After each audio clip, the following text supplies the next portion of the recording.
ತೀರ್ಮಾನವನ್ನು ಮಾಡಿದೆ. ರಾಜ್ಯ ಸರ್ಕಾರ ಈಗಾಗಲೇ 38 ತಿಂಗಳ ವೇತನ ಹಿಂಬಾಗಿ ಒಪ್ಕೊಂಡಿದೆ. 25ರಿಂದ ವೇತನ ಪರಿಷ್ಕರಣೆ ಒಪ್ಕೊಂಡಿದೆ. ಈಗ ಜಂಟಿ ಕ್ರಿಯಾ ಸಮಿತಿ ಕೂಲಂಕುಷವಾಗಿ ಪರಿಶೀಲನೆ ಮಾಡಿ ಎಲ್ಲ ವಿಷಯಗಳನ್ನು ಗಮನಕ್ಕೆ ತಗೊಂಡು ಚರ್ಚೆ ಮಾಡಿ ಒಂದು ಒಮ್ಮತದ ಅಭಿಪ್ರಾಯಕ್ಕೆ ಬಂದಿದೆ. ಇವತ್ತು ನಾವೇನು ಮುಷ್ಕರದ ಕರೆ ಕೊಡಬೇಕು ಅಂತ ಹೇಳಿದ್ವಿ, ಸರ್ಕಾರ ಇವತ್ತು ಅದಕ್ಕೆ ಮಣಿದು ಸಾಕಷ್ಟು ಕೆಳಗಡೆ ಬಂದಿದೆ. ಈಗ 26 ತಿಂಗಳ ಅರಿಯರ್ಸ್ ಅನ್ನ ಕೊಡಕ್ಕೆ ಒಪ್ಪಿದ್ದಾರೆ ಸರ್. ಈಗ 26 ತಿಂಗಳ ಅರಿಯರ್ಸ್ ಕೊಡ್ಲಿಕ್ಕೆ ಮುಂದೆ ಬಂದಿದೆ. ಮತ್ತೆ ಈಗ 1/4/25 ಅಂತ ಹೇಳಿದ್ದಾರೆ.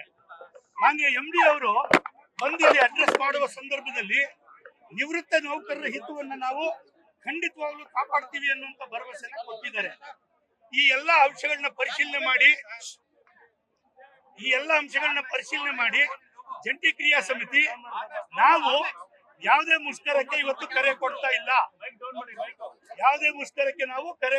ಇದು ಮೊದಲನೇ ಪಾಯಿಂಟ್. ಎರಡನೇ ಪಾಯಿಂಟ್, ನಮ್ಮ ಪ್ರತಿಭಟನೆ ಹೋರಾಟ ಮುಂದುವರಿಯುತ್ತೆ. ನಾವು ಅವ್ರೇನು 38 ತಿಂಗಳ ಅರಿಯರ್ಸ್ ಬದಲಿಗೆ 26 ಕೊಟ್ಟಿದ್ದಾರೆ, ಅದನ್ನ ನಾವು ಒಪ್ಪೋದಿಲ್ಲ. ಮತ್ತೆ ಅವರು 1/24ರಿಂದ ವೇತನ ಪರಿಷ್ಕರಣೆ ಮಾಡಬೇಕು ಅನ್ನೋ ಹೋರಾಟ ಮುಂದುವರಿಯುತ್ತೆ. ಅದರ ಭಾಗವಾಗಿ ಬೆಂಗಳೂರಿನ ಫ್ರೀಡಂ ಪಾರ್ಕ್ ನಲ್ಲೇನೆ ಮಾರ್ಚ್ 2ನೇ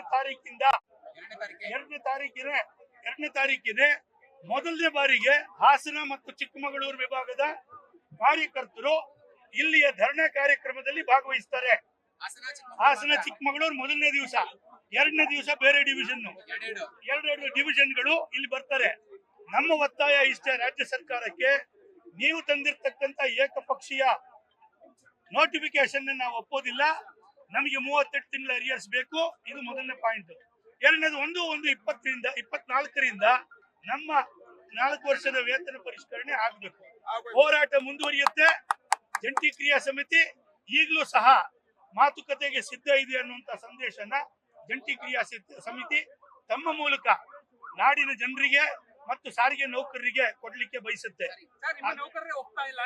ಸರ್, ಈಗ ನಾನು ಹೇಳೋದು ಸರ್, ಈಗ ನಾವು ಜನರಿಗೆ ಸ್ಪಷ್ಟವಾಗಿ ಸಂದೇಶ ಕೊಟ್ಟಿದ್ವಿ, ಮುಂದಿನ ಹೋರಾಟವನ್ನ ನಾವು ತೀರ್ಮಾನ ಮಾಡ್ತೀವಿ ಅಂತ. ಅವರು ಮುಷ್ಕರನ ಈಗಲೇ ಮಾಡು ಅಂತಂದ್ರೆ ಇವತ್ತು ಪರೀಕ್ಷಾ ಸಮಯ, ಸಾವಿರಾರು ಜನ ಕಾರ್ಮಿಕರು ಮತ್ತೆ ಮೈಗ್ರೆಂಟ್ ವರ್ಕರ್ಸ್ ಇರ್ತಾರೆ, ಊರ್ ಬಿಟ್ಟವ್ರು ಇರ್ತಾರೆ. ನಾವು ಏಕದಮ್ ಮುಷ್ಕರ ಅನೌನ್ಸ್ ಮಾಡಿ ಇವಾಗ ರಾತ್ರಿ ಮನೆಗೆ ವಾಪಸ್ ಹೋಗದೇ ಇದ್ರೆ ತಾವೆಲ್ಲರೂ ನಮಗೆ ಬೆಂಬಲ ಕೊಡ್ತೀರಾ? ಇವತ್ತು ಈ ಪ್ರಮಾಣದಲ್ಲಿ ಬೆಂಬಲ ತಾವು ಕೊಟ್ಟಿದ್ದೀರಿ. ಮತ್ತೆ ರಾಜಕೀಯ ಪಕ್ಷಗಳು ಇವತ್ತು ನಮಗೆ ಭಾರತ ಕಮ್ಯುನಿಸ್ಟ್ ಪಕ್ಷ, ಬಿಜೆಪಿ ಇಬ್ರು ಕೂಡ ನಮ್ಮ ಹೋರಾಟವನ್ನು ಬೆಂಬಲಿಸಿದೆ. ನಾಳೆ ನಾವು ಏಕಾಏಕಿ ಮುಷ್ಕರ ಮಾಡಿ ಇವತ್ತು 1,50,00,000 ಜನ ಇವತ್ತು ಸಾರಿಗೆ ಸೌಲಭ್ಯ ಇಲ್ಲದೆ ಏಕದಮ್ ಅವರು ಬೀದಿಗೆ ನಿಲ್ಲುವಂತ ಸಂದರ್ಭ ಬಂದ್ರೆ ಅದು ಇಡೀ ಜನ ಸಮುದಾಯ ನಮ್ಮ ಹೋರಾಟವನ್ನ ಸಿಂಪಥೆಟಿಕ್ ಆಗಿ ನೋಡ್ಲಿಕ್ಕೆ ಸಾಧ್ಯ ಇಲ್ಲ. ಇವತ್ತು ಕಾರ್ಮಿಕರ ಭಾವನೆ ನಮ್ಗೆ ಅರ್ಥವಾಗುತ್ತೆ. ಅವರಿಗೆ ಅಷ್ಟು ಬೇಸತ್ತಿದ್ದಾರೆ. ಕಳೆದ 7 ವರ್ಷಗಳಿಂದ ಅವರಿಗೆ ಕಾದು ಬೇಸತ್ತಿದ್ದಾರೆ. ಆ ಬೇಸರದ ಒಂದು ರಿಯಾಕ್ಷನ್ ತಮ್ಮ ಮೂಲಕ ಸರ್ಕಾರನು ಕೂಡ ಈ ಬೇಸರವನ್ನ ಗಮನಿಸಬೇಕು. ಇಡೀ ಸಾರಿಗೆ ಕಾರ್ಮಿಕರು ಆ ರೀತಿ ಆಗಕ್ಕೆ ಅವಕಾಶ ಕೊಡಬೇಡ್ರಿ. ಇವತ್ತು ಜಂಟಿ ಕ್ರಿಯಾ ಸಮಿತಿ ಜೊತೆಯಲ್ಲಿ ಮಾತುಕತೆ ಮಾಡಿ ಈ 2 ವಿಷಯಗಳನ್ನ ಇತ್ಯರ್ಥ ಮಾಡ್ರಿ ಅಂತ ಹೇಳಿ ನಾವು ಸರ್ಕಾರವನ್ನ ಮತ್ತು ಸಾರಿಗೆ ನಿಗಮಗಳ ಆಡಳಿತ ವರ್ಗವನ್ನ ನಾವು ವಿನಂತಿ ಮಾಡ್ತೀವಿ. ಸರ್, ಇವಾಗ ಪ್ಲೀಸ್ ಅರ್ಥ ಮಾಡ್ಕೊಳ್ರಿ, ಮಂತ್ರಿಗಳು ಮತ್ತೆ ಮುಖ್ಯಮಂತ್ರಿಗಳು ಬಜೆಟ್ ಅಲ್ಲಿ ಇರ್ತಾರೆ. KSRTC MD ಅವರಿಗೆ ಯಾವುದೇ ಬಜೆಟ್ ಇಲ್ಲ.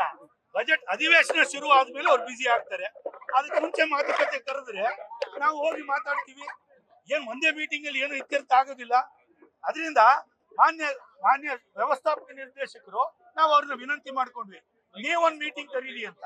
ಅವ್ರೇನ್ ಹೇಳಿದ್ದಾರೆ, ನಾನು ಟ್ರಾನ್ಸ್ಪೋರ್ಟ್ ಮಿನಿಸ್ಟರ್ ಹತ್ರ ಮಾತಾಡಿ ನಿಮ್ಗೊಂದು ಡೇಟ್ ಕೊಟ್ಬಿಡ್ತೀನಿ. ಸೊ ಅದರಿಂದ ತಾಳ್ಮೆ ಇಲ್ಲದೆ ಇದ್ರೆ ಇಷ್ಟು ದೊಡ್ಡ ಜನ ಸಮುದಾಯನ ಒಂದು ಸಂಘಟನೆನ ಲೀಡ್ ಮಾಡೋದು ಸುಲಭ ಅಲ್ಲ. ತಾಳ್ಮೆ ಕೆಟ್ಟರೆ ಏನಾಗುತ್ತೆ, ಅಕಸ್ಮಾತ್ ಇವತ್ತು ಒಂದು section of the workers immediately announce ಮಾಡಿ ಅಂದ್ರು. ಅನೌನ್ಸ್ ಮಾಡಿದ್ರೆ ಏನಾಗುತ್ತೆ, 21ನೇ ಇಸ್ವಿಲಿ ಆಗಿದ್ದಾಗುತ್ತೆ. ಸರ್ಕಾರ ನಿಮ್ಮ ಹತ್ರ ಮಾತುಕತೆ ಮಾಡ್ತೀವಿ ಅಂತ ಹೇಳಿದ್ರು ನೀವು ಆ ಅವಕಾಶ ಉಪಯೋಗಿಸ್ಕೊಳ್ದೆ ನೀವು ಏಕಾಏಕಿ ಸ್ಟ್ರೈಕ್ ಮಾಡ್ತೀವಿ ಅಂದ್ರೆ ಏನಾಗುತ್ತೆ. ಅದರಿಂದ ನಾವು ಹಳಿ ತಪ್ಪಬಾರ್ದು. ಈಗಾಗಲೇ ಮಾಡಿರ್ತಕ್ಕಂಥ ಹೋರಾಟಕ್ಕೆ ಭಾಗಶಃ ಪ್ರತಿಫಲ ಸಿಕ್ಕಿದೆ.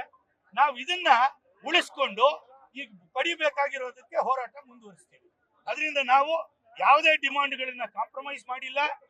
ಮತ್ತು at the same time public ಅವರನ್ನ ನಾವು we are not taking them to ransom, we are not holding them to ransom.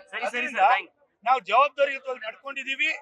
ಅದರಿಂದ ಜನಗಳ ಆಕ್ರೋಶ ಇಮಿಡಿಯೇಟ್ ಆಗಿ ನೀವು ಕಾರ್ಯಕ್ರಮ ಕೊಡಬೇಕು ಅನ್ನುವಂತ ಆಕ್ರೋಶ ನಮ್ಗೆ ಅರ್ಥವಾಗುತ್ತೆ. ಅವ್ರ ಭಾವನೆಗಳನ್ನ ಗೌರವಿಸ್ತೀವಿ ನಾವು. ಅಟ್ ದಿ ಸೇಮ್ ಟೈಮ್ ಇಡೀ ಸಾರಿಗೆ ನೌಕರರು 1,15,000 ಜನನು ಆ ಮನಸ್ಥಿತಿಗೆ ಬರೋದಕ್ಕೆ ದಯವಿಟ್ಟು ಅವಕಾಶ ಮಾಡಿಕೊಡ್ಬೇಡ್ರಿ ಅಂತ ನಾವು ತಮ್ಮ ಮೂಲಕ ಸರ್ಕಾರನ ಮತ್ತೆ ಆಡಳಿತ ವರ್ಗನ ನಾವು ವಿನಂತಿ ಮಾಡ್ತೀವಿ. ನಮಗೆ ಮಾಧ್ಯಮದ ಸ್ನೇಹಿತರು ಈ ಒಂದು ಹೋರಾಟ ದೊಡ್ಡ ಪ್ರಮಾಣದಲ್ಲಿ ಯಶಸ್ವಿ ಆಗ್ಲಿಕ್ಕೆ ಕಾರಣೀಭೂತರು.